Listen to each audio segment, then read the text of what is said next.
Hello दोस्तों, उत्तराखंड की पाठशाला में आपका स्वागत है। तो देखिए दोस्तों, उत्तराखंड इतिहास के अंतर्गत हमारी एक सीरीज़ चल रही थी कुमाऊं का चंदवंश, जिसके 4 पार्ट हम देख चुके हैं। जिसके अंतर्गत हमने प्रथम शासक सोमचंद से लेकर रुद्रचंद तक का पूरा इतिहास तथ्यों के हिसाब से देख लिया है। तो चलिए शुरू करते हैं इसका भाग 5, जहाँ पर हम देखेंगे लक्ष्मी चंद से बाज बहादुर चंद तक के राजाओं से संबंधित तथ्य। तो चलिए शुरू करते हैं कुमाऊं का चंदवंश भाग 5। देखिए, सबसे पहले शुरू करेंगे लक्ष्मी चंद से। बात करें अगर लक्ष्मी चंद की, तो जो ताम्रपत्रों में इसका नाम मिला है वो लक्ष्मण चंद मिला है, और लक्ष्मण भी इसका नाम कहीं कहीं देखने को मिलता है। पर जो मूनाकोट ताम्रपत्र है उसमें जो इसका नाम मिला है वो लिखा गया है लक्ष्मण चंद। देखिए, बात करें लक्ष्मी चंद की, तो गढ़वाल पर 7 बार असफल आक्रमण किया था। और इसका कारण हो सकता है कि जो गढ़वाल के शासक थे मानसा, काफ़ी धनी शासक माने जाते हैं, क्योंकि उन्होंने आक्रमण किया था तिब्बत पर, और वहाँ से बहुत सारा, कहते हैं कि वो 1000 स्वर्ण कलश तिब्बत से जीत कर लाए थे। तो क्या पता लक्ष्मी चंद के मन में यही हो, इसीलिए वो श्रीनगर को लूटना चाहते हों। इसीलिए उन्होंने 7 बार आक्रमण किया मानसा पर, लेकिन 7वां बार मानसा की विजय हुई, लक्ष्मी चंद असफल रहे। इसके बाद क्या हुआ, जब 7 बार लगातार आक्रमण कराए तो यहाँ की जनता इनसे परेशान हो गई। लक्ष्मी चंद से उनकी जनता या उनके सैनिक परेशान हो गए बार बार आक्रमणों से।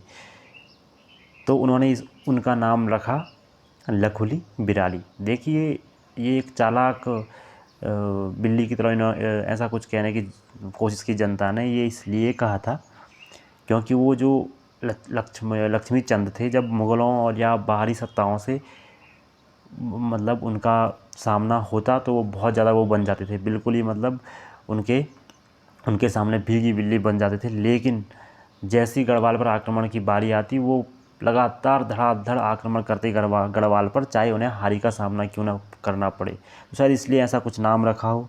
देखिए, इसके बाद भी उन्होंने एक 8वां आक्रमण किया जो गढ़वाल पर किया। 8वें आक्रमण में क्या हुआ, क्योंकि जो गढ़वाल का सेनापति था खतर सिंह, जिसे हम खतुड़वा भी कहते हैं, उसकी हत्या हो गई, वो मारा गया और ये युद्ध मानसा हार गए। जबकि मानसा युद्ध भूमि में नहीं थे, वहाँ पर उनका सेनापति ही था।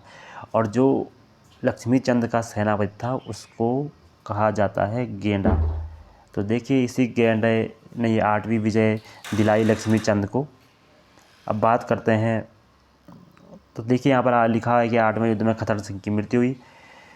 कुमाऊं में इसी जीत के परिप्रेक्ष्य में खतुड़वा त्यौहार को मनाया जाता था, लेकिन अब ऐसा नहीं है। अब इसका एक सांस्कृतिक एक अलग वो निकाला गया है, एक अलग कहानी इसके साथ जोड़ दी गई है। लेकिन जो इसका मेन रीज़न है, जो इसका मुख्य कारण है, वो यही है खतुड़वा त्यौहार मनाने का। अब बात करें 1602 में बागेश्वर का जो मंदिर है, इसका जीर्णोद्धार भी किया था। बागनाथ जो मंदिर है, इसका जीर्णोद्धार जो किया वो भी किया था लक्ष्मी चंद ने। बगीचों का शौक़ रखता था लक्ष्मी चंद, उसने कई सारे बगीचे लगाए। तो नरसिंहबाड़ा और लक्ष्मीश्वर जो 2 प्रसिद्ध बगीचे हैं वो लक्ष्मी चंद के ही हैं। देखिए, जो सीमाएं थी चंद वंश की, उन सीमाओं पर सीमा सूचक लगाने वाला चंद भी लक्ष्मी चंद ही था। इन्होंने सीमा सूचक लगाए अपनी सीमाओं पर। और बात करें लक्ष्मी चंद के पुत्रों की, तो लक्ष्मी चंद के 21 पुत्र थे। इसके कारण क्या हुआ कि उत्तराधिकार की समस्या पैदा हो गई। षड्यंत्र राज परिवार में षड्यंत्र होने लग गई। कोई किसी का सपोर्ट करने लगा, कोई किसी का सपोर्ट करने लगा। इस तरह उत्तराधिकार युद्ध की समस्या उत्पन्न हो गई।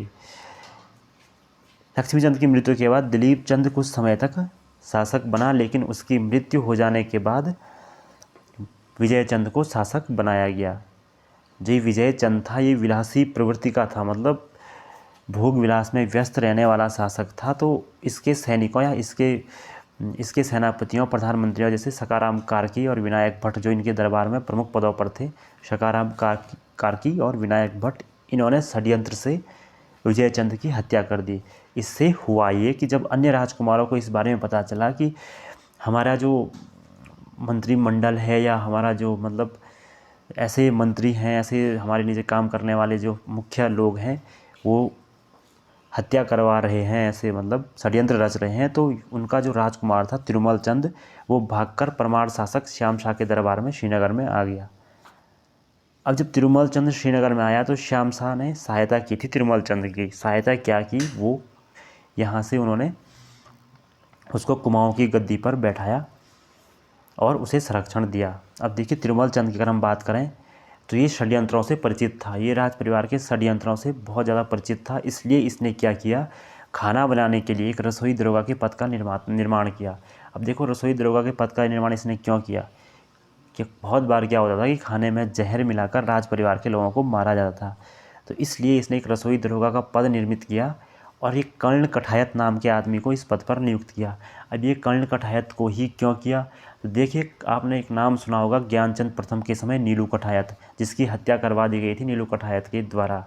लेकिन वो एक राज परिवार को सपोर्ट करने वाला आदमी था, मतलब एक स्वामी भक्त था। इसलिए उसी के परिवार के एक सदस्य को कर्ण कठायत को ये पद दिया गया क्योंकि ये स्वामी भक्ति के लिए प्रसिद्ध थे।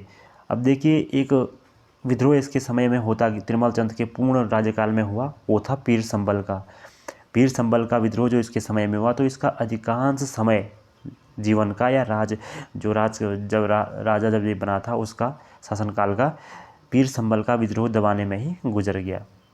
अब अगले शासक की अगर हम बात करें तो वो थे बाज बहादुर चंद।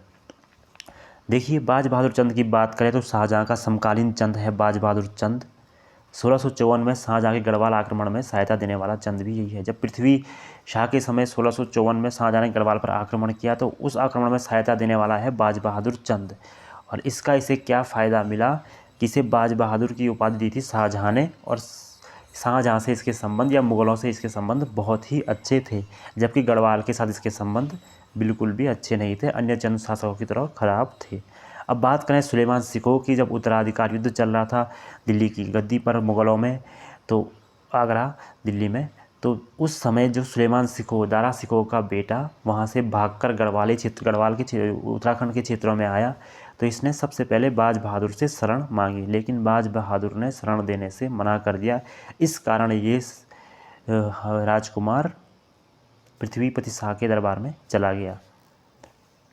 हम बात करें इसके कुछ कार्यों की, तो कुमाऊं में जो जजिया कर वसूला था इसने चंद शासक ने, वो था बाज बहादुर चंद। देखिए औरंगजेब से प्रभावित था, शाहजहाँ से प्रभावित था, इसलिए इसने औरंगजेब से प्रभावित होकर कुमाऊं में जजिया कर को वसूल किया। तिब्बतियों पर इसने सिरती नामक एक कर लगाया, और कुमाऊं में मांगा जो एक टाइप का युद्ध कर था या जवान लोगों से लिया जाता था, और नमक पर भी इसने कर लगाया था कुमाऊं में, और मांगा कर भी इसने कुमाऊं में लिया था, और तिब्बतियों पर इसने सिरती कर लगाया।